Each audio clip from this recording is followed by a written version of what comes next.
Hey, folks, I'm Steve Wilmes, and this is Matt Keto coming back Did to you forget again. your name? I apparently I did. Steve. Maybe I I'm need. glad we have this technology here to help you with your name. I think that maybe I need some technology to help me remember my name. Steve. Yeah, What do you exactly. think? I do. Look, today we're talking about tech and technology, especially in schools and school districts.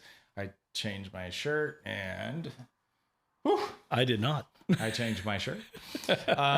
So we're looking at technology, and we are talking a little bit about how do we keep up with technology. We just did a little article on air tags and kind of ultra wideband tracking tiles and things like this that allow you to track your property. Right. And Matt was saying, what about all this tech and how it outpaces what we're doing? And that's no secret. I mean, tech in schools. I mean, sometimes we have robotic programs.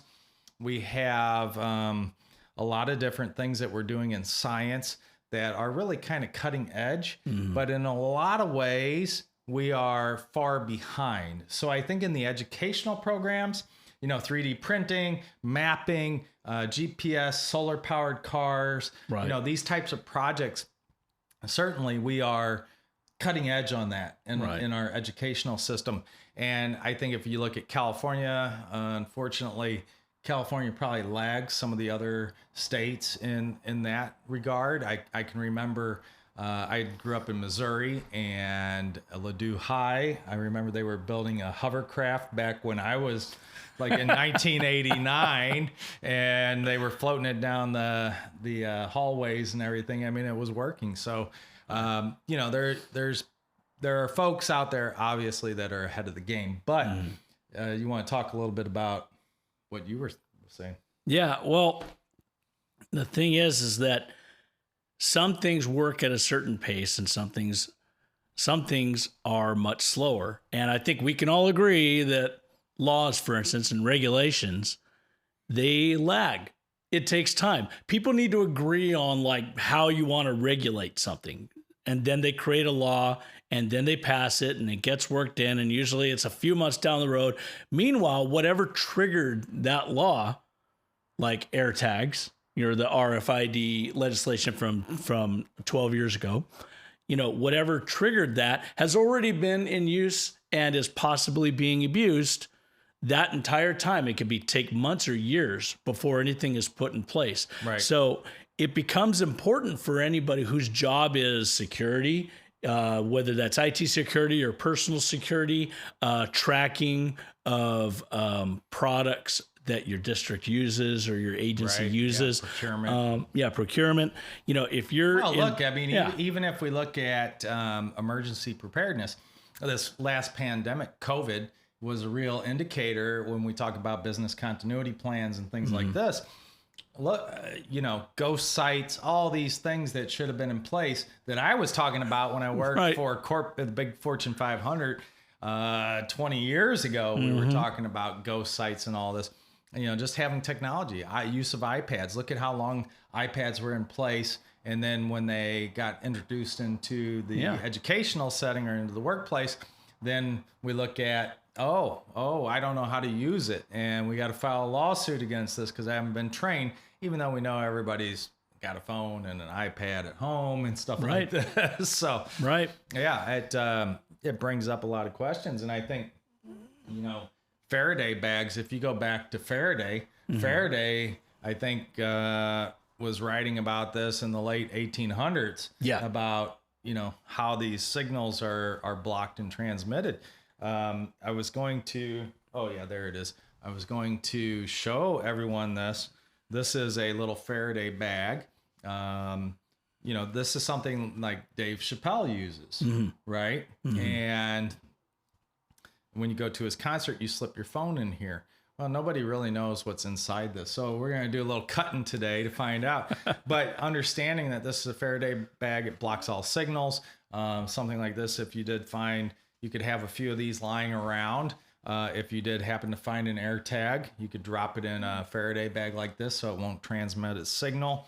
Credit cards with RFID are great because you can drop them in things like this. Yep. But, you also need to know where you're getting things from and what they actually do. So I think, like you said, Matt, the technology is great, but we are always behind the 8 ball when it comes to dealing with my favorite word, the nefarious purposes. So folks, it's all sealed and everything. It hasn't been, I have it open because otherwise you got to have the magnet to unlock this, but this bag is sealed. But I'm just going to cut this open and see what's inside. And go ahead, Matt, keep on talking, brother. I'm going to have some fun here. Sure thing. Well, he's doing that. One thing I was talking about before is that we have a responsibility when we're in certain roles to stay on top of technology, to basically be ahead of the game. And we can't wait for the laws and the regulations to come up and catch us up with it. We need to be aware of what's going on out there. It reminds me of when I was a kid, my dad really loved Popular Mechanics and Popular Science. You remember those old magazines? Yeah, definitely. Those things are great, and I kind of inherited that from him when he was done flipping through that magazine from start to finish. Then I would grab that thing and I would go through there. I probably saw an article on hovercrafts being done in Missouri High School Star for all Wars, I know. Man, I mean that's where it all came from. So it's. Right now, it's a lot easier with the internet. You can really go out there. You can subscribe to technology websites. You can get, like, I actually subscribe to a couple apps. Not that I'm saying you should add apps to your phone, but I have a couple apps that actually ping me with new technology information. And it's a way for me to stay on top of the forefront of technology that's going on right now. Sure. And, Yeah. How's that coming along, Steve? Well, I've cut it open, and good news is no wires. I always wanted to know if, these are made in a foreign country, if there was some kind of device in here. We just have the magnetic device, security tag like you would see in clothing at the department store or something like that. Right. So this just kind of goes together, and now you have to have a magnet to break this apart. As you can see, it latches in there. So no wires, no recording devices. My concern was always, hey, if you put your phone in here, is there anything in here that, is now sucking off the data or something like that and kind of tracking it. So good news is we cut that open. That's where it is. I don't have any other wires or anything like that. And we can use this Faraday bag for a lot of other things. So we'll keep that around. But back to your technology point, you need apps. You need to follow along with the technology, keep up with it. We talked about this in our kind of like social media, especially when we're looking at bullying programs in schools, where a lot of social media apps come online and people are using those. TikTok, all these things to communicate and cause havoc around around everybody and everything. So I would say go out there, check those apps once in a while. Make sure that, every week you're looking, what's the top 10? What's everybody using? Get familiar with it. Understand how it works. Understand what you're buying and what's in it. Hey, you have a coffee pot now that has IoT in it. What are your people, your staff, your teaching staff bringing on to your campuses that are going to connect to your internet and then create a vulnerability in your security protocols and systems. So this becomes extremely important. Oh yeah. And to stay on top of tech is just one of those things that you absolutely must do.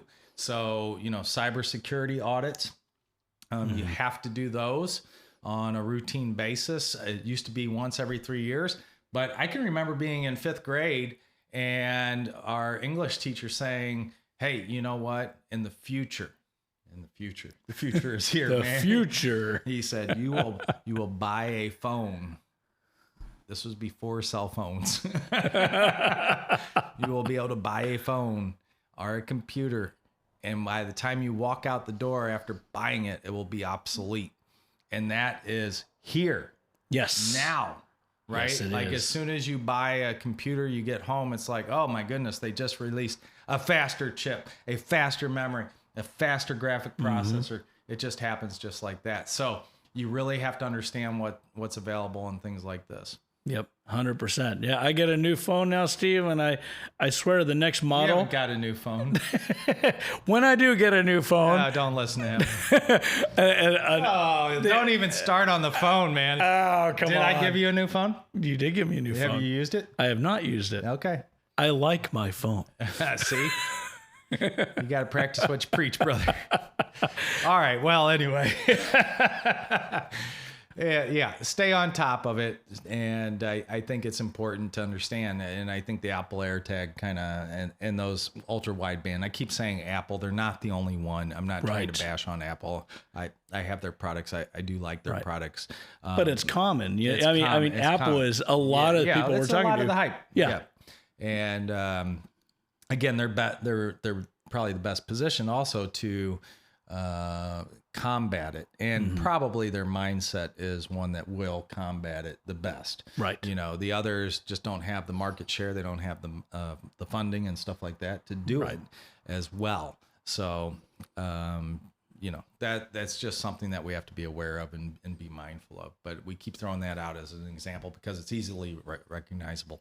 Yeah. So with that, stay on top of it all, and we'll see you on the next episode, the next video here. Make sure if you're just watching this on our blog, we do have this beautiful YouTube channel, and we have a lot of videos out there where you'll be able to see all these as well. Otherwise, you can check us out on the blog. And if you have any questions or concerns, feel free to send them on in. We'd be happy to talk about them. Love to hear from you.